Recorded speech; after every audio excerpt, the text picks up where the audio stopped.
La puissance de la confession. Avouez-vous donc vos fautes les uns et les autres, et priez les uns pour les autres, afin d'être guéris. La prière du juste agit avec une grande force. Bonjour bien-aimés dans le Seigneur. Aujourd'hui, je vais vous exhorter sur la puissance de la confession. Mais avant de commencer mon exhortation, je vais vous donner mon témoignage qui va vous permettre de comprendre pourquoi je parle de la puissance de la confession.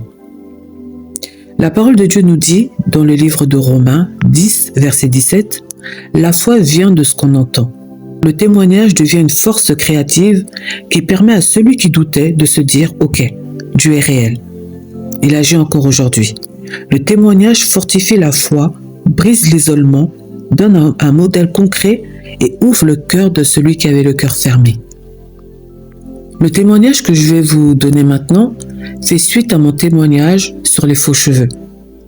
Ce même jour, nous sortions d'un séminaire dédié à la femme et le Seigneur nous avait visités d'une manière exceptionnelle. C'était tellement puissant que nous avions décidé de ne pas nous séparer et de rester ensemble pour demeurer dans cette atmosphère glorieuse.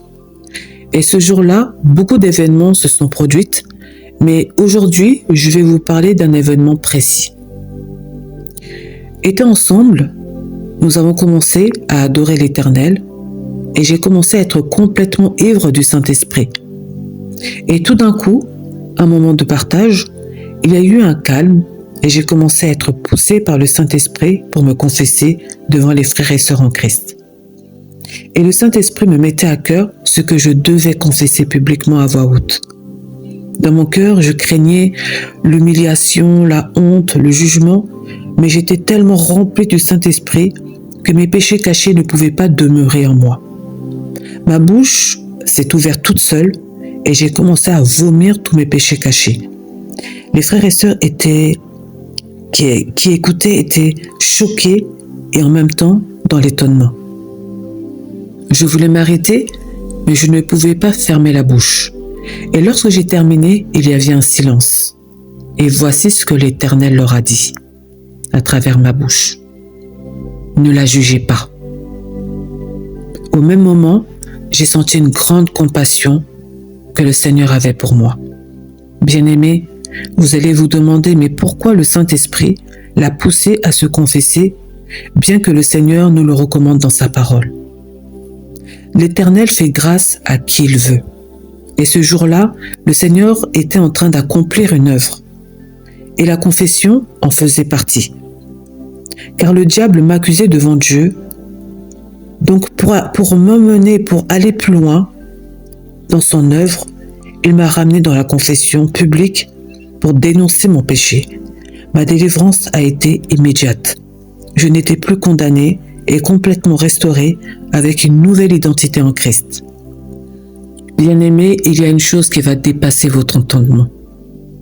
Le jour où vous allez vous trouver devant l'Éternel, le Dieu Tout-Puissant, vous n'aurez plus le contrôle de votre bouche. Votre bouche dénoncera tous vos péchés. Vous ne pouvez rien cacher. C'est pourquoi pendant que le Seigneur nous invite encore, n'endurcissez pas vos cœurs si vous entendez sa voix, repentez-vous. De manière privée ou publique, en fonction de ce que l'Esprit de Dieu vous conduira. La véritable délivrance commence par une repentance sincère. Certaines personnes peuvent encore souffrir spirituellement à cause d'une confession, une repentance qui n'a pas été effectuée d'une manière sincère. La non-repentance des péchés produit la mort, la culpabilité, l'anxiété, l'insomnie, une sécheresse spirituelle, une absence de paix, de joie et une destruction silencieuse. Mais une repentance sincère produit la guérison, la paix, la joie, la restauration de la mort à la vie. La parole de Dieu nous dit, si nous confessons nos péchés, il est juste et fidèle pour nous pardonner. Là où les hommes t'avaient déjà condamné et s'il pouvait t'aurait lapidé, l'Éternel lui te dit qu'il te pardonne.